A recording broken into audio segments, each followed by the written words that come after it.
I'm learning all about hearth pads. It's code. Yeah. Yeah. It's like a certain... The house I'm selling in New Jersey, they came back to me and they said, the hearth pad does not meet current code. Is it not thick enough? We're going to need to demo it and take it out. I'm like, no, you're not. No, you just buy the... It's existing. Oh, yeah. Yeah, you don't have to It do met that. code in 19 whatever when I bought it. But you could just buy these pads and throw them in there and put the fireplace on it. It's like... I know. They were just hammering me for reduction. I can tell you this. I'm probably one of the few real estate investors in Houston that is learning all about fireplace code.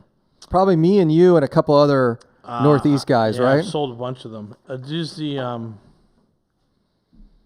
you need the B vent here in Houston?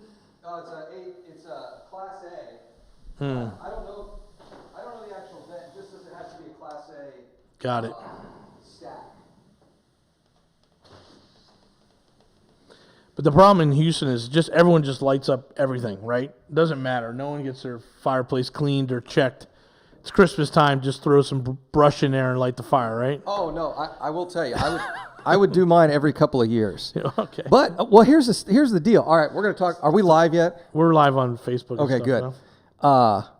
Just go ahead and bring it in, A-Rock. We got so much other Yep. crap to do this today. Yep. Hey, good evening. This is Robert and Jason, and this is the Fireplace Workshop Hour. Thanks for joining us. We're talking all things fireplaces today. We're talking about the only thing that interests me in real estate, and that is my personal residence. There you go. So we're taking a house, a 1960s house, and we're If any investors are listening, just ignore that. Just ignore the rest of this, right? So I'm a big mid-century modern guy. I'm a huge fan of G-Plan out of the UK. Jeez. So I got some G-Plan up in the office here. Nice. I've had it in some other. In fact, the Airbnb we have on the west side of town, we're going to take that dining room set out. I'm going to switch it with the one that we've got in the Heights, and that G-Plan is going to go into this other house. So I've got this house I'm renovating right now. We're about to start, and I've been looking for. There's only a couple of places that still sell these original fireplaces, and they are ridiculously expensive. I've tried to find a better source on them. Shocker. Yeah, it's all. Everything I like is expensive. Yes. So it's $4,000 before you put the hearth in, before you put the stack in, all that. So there's a guy that just popped on Facebook that's got one for sale. I think I'm gonna pick it up for $1,200, and it's an original from God knows when, 1950, something like that. It's in really good shape. So we were talking about fireplace safety over here. The problem with people in Texas is their wood is too green. They don't let it season. So that's how you get that creosote buildup, right? Yeah. Or they get the kids, hey, let's go get some branches and shove them in here. And I'm like, that's how you set your house on fire at some point. That's why we brick up all the fireplaces in the Airbnb. Yeah, yes. Because people just go out and rip a bush out of the ground to light a fire. We've had it happen.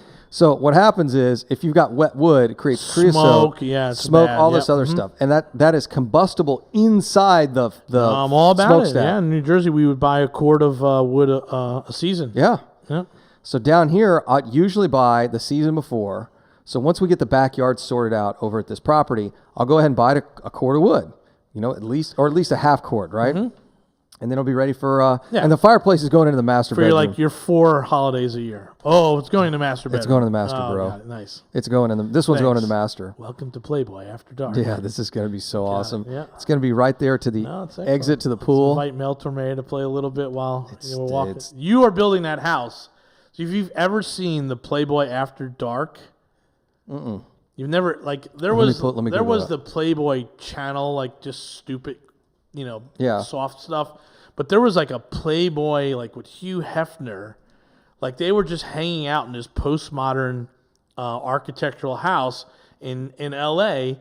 and it'd be hey, this is Hugh Hefner and welcome to Playboy After Dark, and oh hey, here's my friend Jerry Lewis. Hey Jerry, and Jerry'd be walking through the house. He's like, hey, what's up, guys? It was the coolest thing ever. No kidding. Oh, it just oozed coolness. So remember this was before Playboy became a bad thing, right? Guys would have subscriptions, and we don't really look at the pictures. We want to learn about the stereophonics, right? Yeah, but it wasn't porno, right? This was before Larry Flint. It ruined everything, right? Yeah. That's right, because he ended up going to court and all that other stuff. He ruined everything. He just went total craziness. But it's so That is exactly what this thing's going to look like too, isn't it? Like it's going to go out to the backyard. And well, the other problem too is I'm chatting with all the other bachelors and they're like, bro, you got to do this and you got to do this. And the hot tub has to be this far from here. Like I'm getting the tips and tricks from a lot of guys. Anyway, but it's going to be an awesome house. So I'm learning all about how to install a fireplace, a Class A fireplace. So if you've ever seen there's a couple of different brands, but if you guys Google up Zircon Malm, which is MALM, you'll see what it looks like. It's going to be in white, and it's going to be fantastic. So fireplace in the master, and then I think I'm going to put a gas one, if I can fit it, somewhere in the living room. Like, the in-wall ones, like a horizontal in-wall just above the TV. I'm kind of going back and forth on it. But, man, so here was the deal.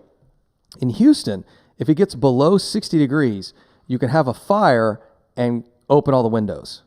Nice. So I can't tell you, Rob, like how incredibly awesome it is. Let's scratch awesome. Incredibly. To have your doors open and a fireplace rolling? Yes. Oh, no. I'm about to take you to another level.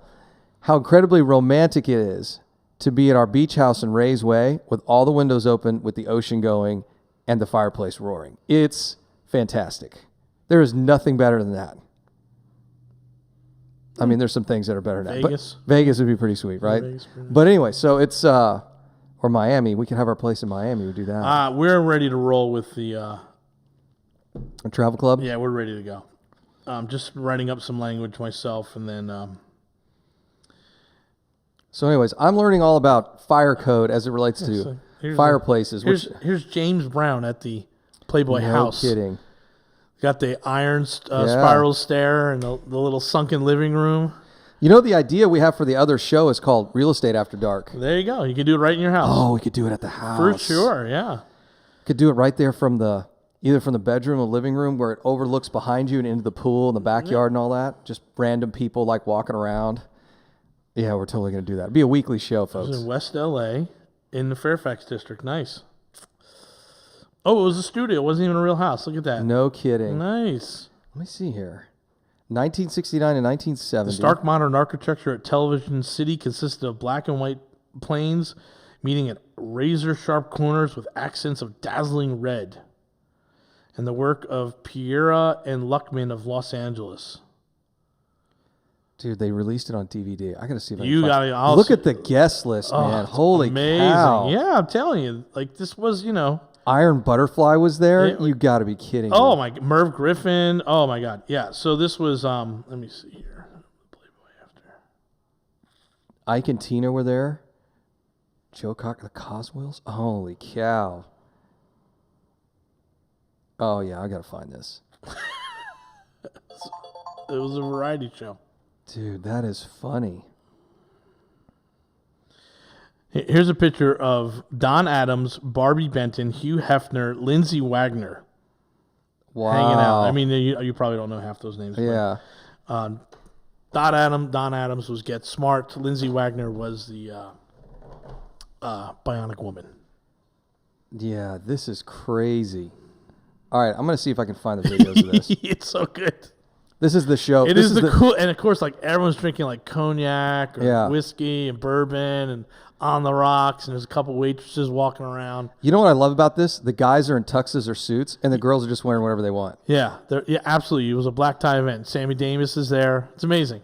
Yeah, that's your place. This is Real Estate After Dark. We'll be shooting. When you talk about your place, that's all I keep thinking about. Is that? It's in my head. Yeah, that's funny. Yeah, all right, we're doing that. Yeah. Oh my God, absolutely. Yep. I mean, we don't have time to do a sunken. No, I don't want to do a sunken living room. But man, those were pretty popular too, right?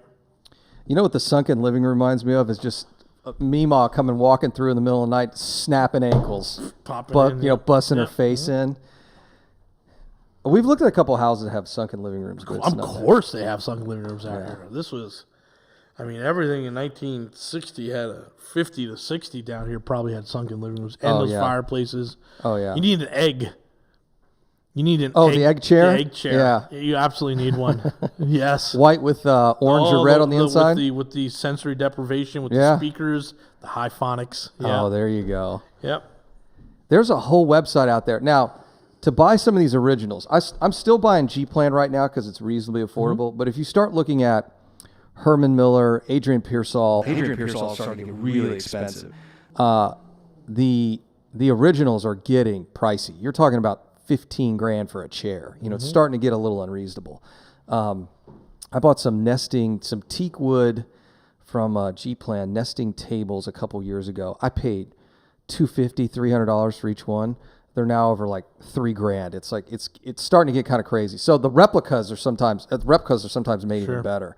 They're a lot less expensive. So, all right, mark my words. 2021 Real Estate After Dark will launch probably in March.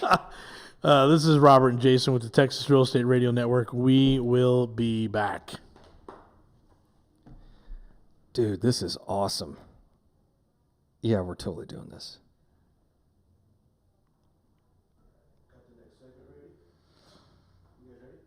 Let's do it. Yep. Just cranking them out.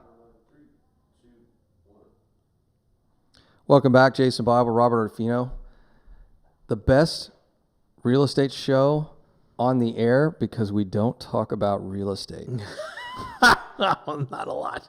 All right. Oh, we didn't talk about my car. Drives our marketing guy crazy. Oh, right? He's so crazy. He's like, why do people keep giving you money? Like, I don't understand. Why are they investing in your stuff? You guys don't even talk about real estate on your show. I'm like, yeah, because you do real estate for a living. It gets kind of boring after a while. So unless you just got a crazy story. So anyways, we didn't talk about the car conundrum I've got. Here's the car conundrum. I've always wanted a Land Cruiser. Welcome to the first world problem hour. Yeah. Let's talk about the $90,000 Toyota, which is funny because when I show people I was showing somebody the other day, I'm like, this is what a Land Cruiser looks like. And they're like, I mean, it just kind of looks like a mom wagon. I mean, what is that, like $40,000 or something? I'm not a fan of that. Oh, yeah? Nope. I love it. I like it because it's stealth wealth. I mean, I had my fraternity brother's father, who was a high-level executive VP for American Express and came out of the Carnegie Mellon world and then got hired on by, who's the monetary relief? IMF. Oh, the IMF fund, to go straighten out Chile's economy. Oh, wow. So that guy was a finance guy. Yeah, yeah. But the hand-me-down every few so years was that was a Land Cruiser. Was a Land Cruiser to my fraternity brother. Yeah, they're amazing. You put 500,000 miles on them. They're ridiculous. Yep. You call them bush taxis. Absolutely, we took it everywhere. Drove it everywhere, all the way up. Yeah. In fact, one of the guys in our mastermind's got one. He's put. Oh yeah, Frank and Danny. Yeah, I think Frank's put 350, 400,000, something ridiculous. Had it for like 20 years. Absolutely, it's great. And he's like, we were talking about the other day, and he goes, man, if you want one, you got to get one. They last forever, but that's the problem because they last forever. But if you don't want another car, I'm like, dude, I just want like a driving around town SUV, right? So anyway, long story short, here's the conundrum.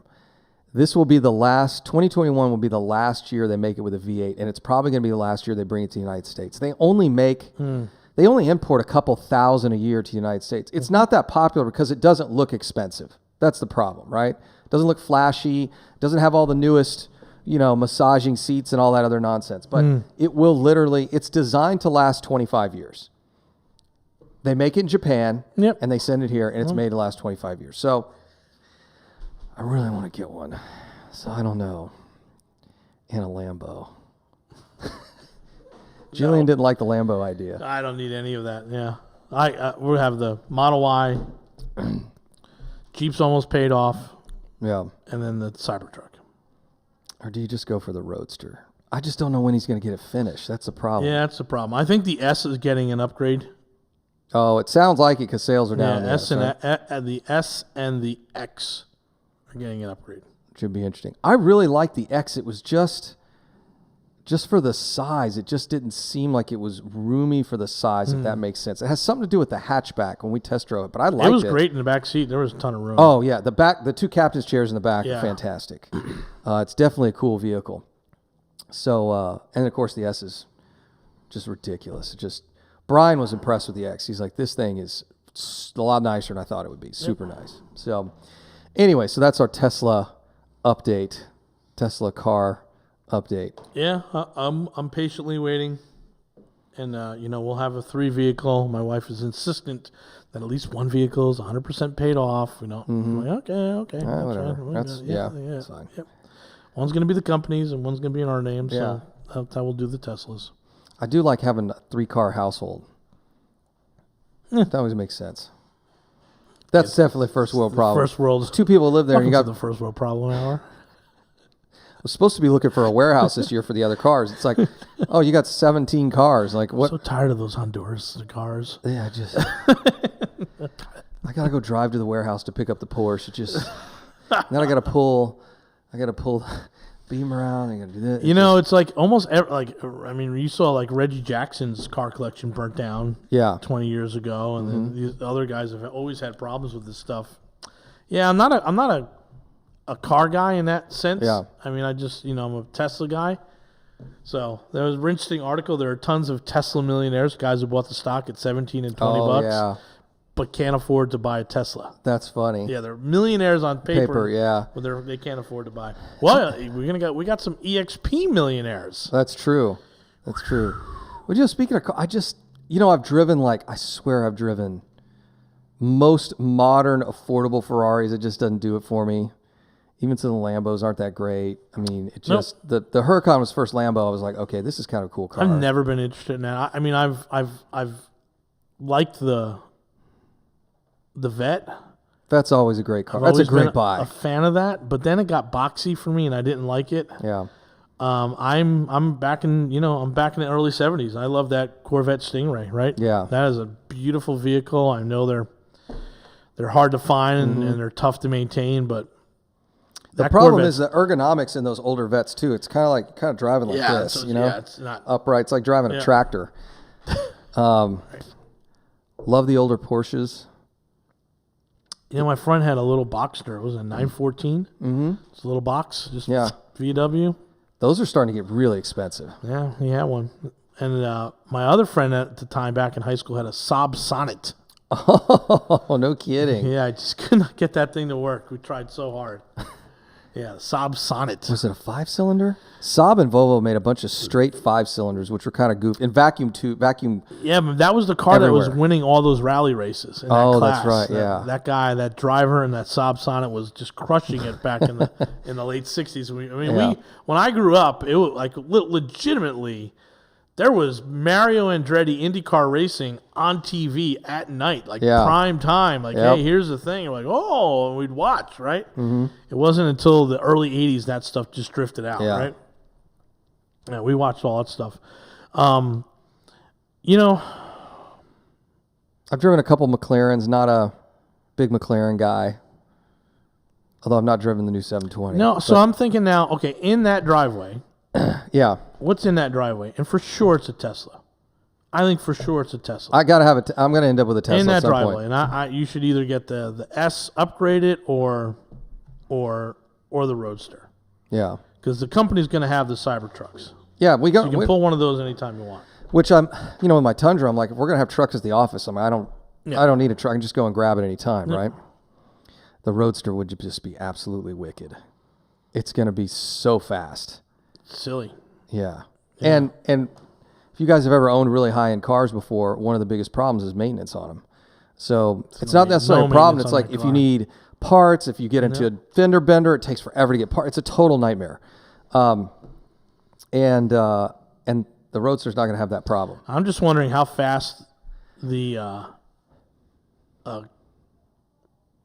automatic driving is. Oh, yeah. At what speed is its optimum performance? Can it perform at 120? Yeah. Yeah, that'll be interesting. Does the Roadster have a throttle on it? Yeah. It's if you guys have not seen the Tesla Roadster, when it finally comes out, it will be the fastest production car ever built. Actually, no, it's crazy. The Model S Plaid still up there will be, I believe, the fastest production car when it comes out next year. But somebody's gonna have to check me on that. But I'm pretty sure it's gonna be the fastest production car. That doesn't mean there are faster one-offs, but the actual production car you can buy, it's going to be the fastest. And then, of course, the Roadster is just going to be ridiculous. I'm happy with the Y, and I'll be really happy with the Cybertruck. I think the Cybertruck will be my daily vehicle. Yeah. It's going to be fun. And whether do we wrap it? You know what we could do? Can we get it etched? We etch it, yeah. I think that would we be etch badass. It. We etch it. They can sandblast that stainless, and then you can take the etching off. So I think that's what you do. You etch it. Pretty cool. Hey, this is Robert and Jason. This is Mr. Texas Real Estate, and we're not talking about real estate today. We'll be back. What's up, guys, on there? Hey, Jay. We're still playing phone tag. Jason, Jay, just take the vaccine. He's asking questions about the different types and the stuff, the chemicals that are added that you mentioned, and just take it. Yeah. So we can go ahead and come back. I can pretty much tell you what I think is going on. All right, welcome back. Jason Bible, Robert Orfino, Texas Real Estate Radio Network. All right, somebody asked us about which vaccine am I supposed to take. I have not gone Anyone you can get your hands on. Yeah, I have not gone through all the reports yet, but here is what I am hearing through the grapevine. And all of my former healthcare guys are on a huge text thread, and they're kind of keeping us all up to date. I believe there's a preservative in all these vaccines. Polyethylene glycol is one of them.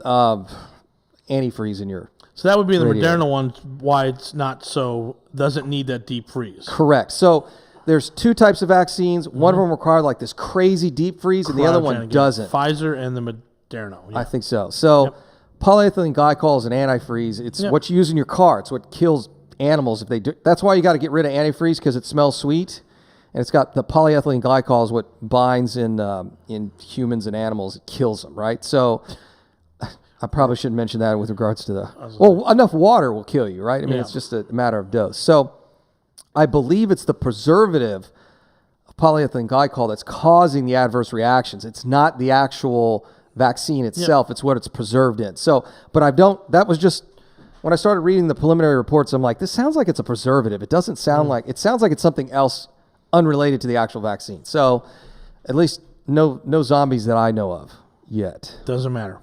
Okay, so take the vaccine, because if we do turn into zombies, trust me, if there is a zombie apocalypse, you want to be a zombie.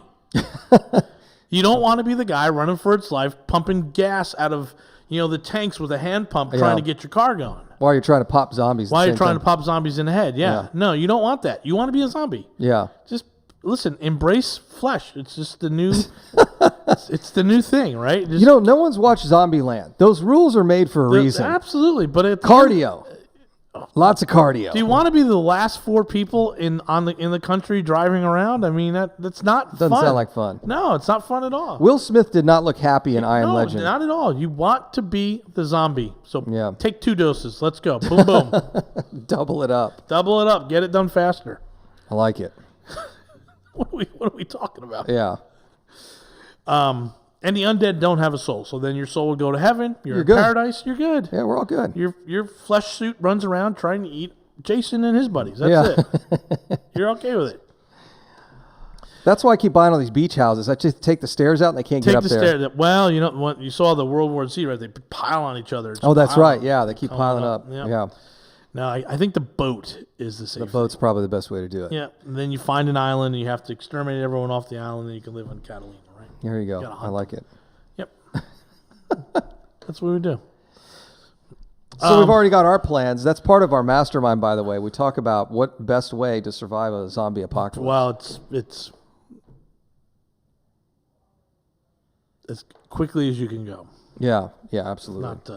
It's not pleasant. So let's see. We're closing some deals this week, it sounds like. And I mean, it's all fun and games until you've actually run out of toilet paper. And then you understand what it's going to be really like, and it just gets worse. Yeah, I don't think people have really gone out and roughed it before. It's not a pleasant experience. Not at all. After about day 5 with no bath and it's hot outside, this is not fun. We had someone here yesterday that needed a Benadryl shot. And we didn't have Benadryl we didn't have it in the office. So everyone's freaking out, and I'm like, yeah, this is the zombie apocalypse. There's no Benadryl around. I mean, that's it, man. You rub against something in the woods, some tree, and your arm turns pink and blows up. Yeah. Sorry, buddy. Enjoy. Yeah. Woohoo. Just antibiotics alone. Right. Exactly. I had my sinuses were so inflamed yesterday, my teeth hurt. Like that. That's how bad it is this time of year, right? Is it? That's what I'm going through. I feel it too. Yeah, that's exactly what it's going on. Keep hitting my head with the thermometer. Yeah, it's not COVID. It's these real cool mornings and then hot evenings and that back and forth and all. It's awful. I'm enjoying it though. Well, it's better than being a Jersey I like sleeping winter. in the cold, so I really just the ceiling fan that gets us. Yeah, it's all good. Okay. we're getting everything lined up for 2021. He said he updated the website, so we're going to go take a look at that. It's not public yet, guys. Don't go to the website yet, but it's going to be pretty cool. We'll get that going and figure out what marketing campaign we're going to dive into first, which is going to be fun. This is a great time of year to do rehabs. Oh, this is the perfect time of year for rehabs. We've got master electricians and master plumbers without work. Yeah, they're kind of looking around going, there's nothing to do. And they're like, hey, do you guys need help? And we're like, this is what we pay the guy for the day. I'm not paying more because you got a master. Yeah. And the guy's like, I'll take it. Perfect. Great. Okay, so I'm getting a master electrician at a bargain rate, him and a helper. Should we send him over to we're my gonna do house everything. pretty quick here? Oh, we're gonna get everything done that we have. Yeah. Everything. Yeah. Everything. And then the plumber's right behind him. Got 2 plumbers like, hey, we're looking for work. Great. Right? Okay, man. I got all these shower valves to replace. Go get it and have him pull the permit. So we're really enjoying it. I talked to Brant this morning. He was at Home Depot, so he does a little rally call there at the Pro Desk. Ah. So nice. With all his guys? All his guys. So I'm like, yeah. It's kind of like a toolbox safety meeting there. Yeah, we need to start doing those. Yeah. Well, technically, we're 1099. It's not a responsibility. Yeah. I don't want to take on that responsibility. I should do the toolbox talks. Toolbox talks. Sign this. Yeah. Stay hydrated. Don't step on the top of the step of the ladder. Right. Yeah. Right? You wear a hot glove if you're going to mess with electric. You know, make sure the stuff's off. Yeah. So, yeah, really good time for contractors. The good finish guys, the kitchen guys, even those guys are done, right? Because nobody wants the kitchen or the bathroom remodeled during the holidays. Yeah, between now and probably 15th, 21st of January. Yeah, I mean, you could almost go all the way to MLK, right? I mean, that's where we're just grabbing them. Like, come on in. You go do this. I got a painter, window, electrician, framer, plumber working on one job at all the same time. Wow. I'm just like run. Go guys. Get it in. Get me a cheap rate because you're gonna come back and I'm gonna be the guy on the other side of the negotiation table in February. So let's run. Yep. So how many projects do we have going? Too many. A bunch. Too many. It's too many. Too many. I brought in another crew. And then you're sending all of them to Corpus in March. If you want to get a paycheck from me after April 1st, you're going to Corpus. So all these guys we're literally sending There's one guy who won't go that I'll keep. He's the master. He's a master plumber. Well, we're sending our entire construction company down to Corpus for a month to catch up with everything we have down there. Got to put time in. Yep. Yeah. So there's going to be a lot of Corpus weekends in March. So the plan is by then to have all the foundations, all the roofs done. And then first wave would be electrician and plumber. Just go do all my boxes, my panels. Because if you've ever sat in my classes or you've ever listened to us when we talk it, we convert our tank water heaters with tankless water heaters. Right. And that typically means I have to add at least one, if not two 40 amp breakers. Yeah. And what typically happens is the breaker box is too small. It's 100 amps. I need to go to 150 amps to do it right. So that's usually what the electrician is running and doing. That's the guy I'm hiring. We got 24.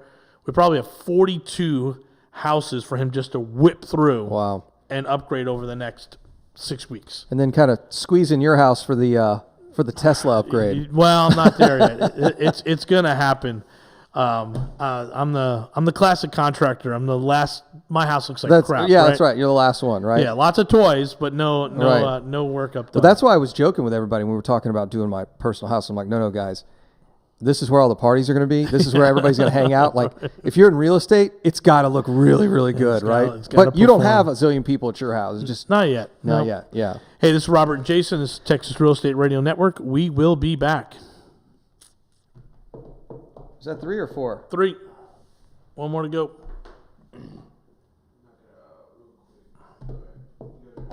Let's do it.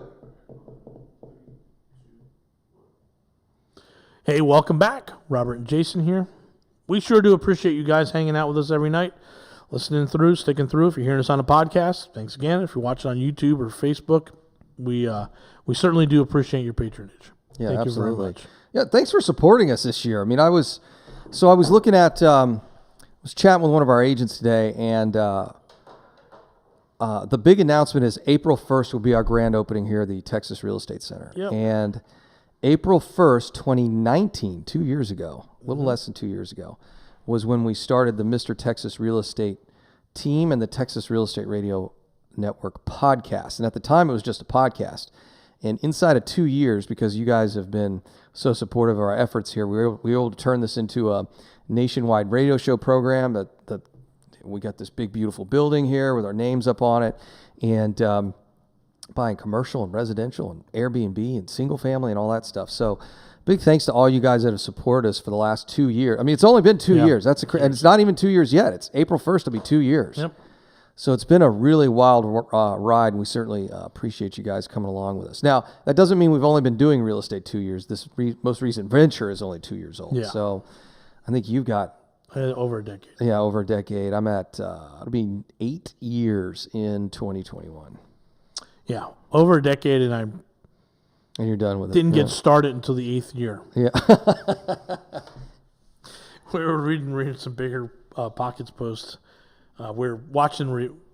Someone mentioned a guru, and I said, I don't know anything about him, so I just Googled him. Of course, bigger pockets. Everyone just rips all the gurus. Yeah, right? yeah. And there's like one or two true believers, and they'll pop in. But someone made a real distinction on there. Someone said, hey, if you're sitting here telling me you don't need a guru, you don't need a mentor, you don't need some sort of coaching in real estate, then I would tell you that you're either moving too slow or you're not doing enough deals. That's right. And I said, you know what? That's probably right. That's absolutely right. Because at the very least, you need a money mentor. Right. Someone to come in and just sort of straighten out the money for you, right? And the guy says, hey, man, I do 80 deals a year, and I absolutely have mentors and gurus, and I pay them happily. Yeah. And then the other person said, hey, yeah, I don't do anything, but he only did 2 deals. I'm like, yeah, you can fumble your way through 2 deals. Yeah, it's not hard to fumble your way through a deal or two. Right. Getting the systems in place and running, 6 a month, that's something real. Yeah. That's something real. So I think that made a really good point. It's probably the best guru point I've read on Bigger Pockets ever.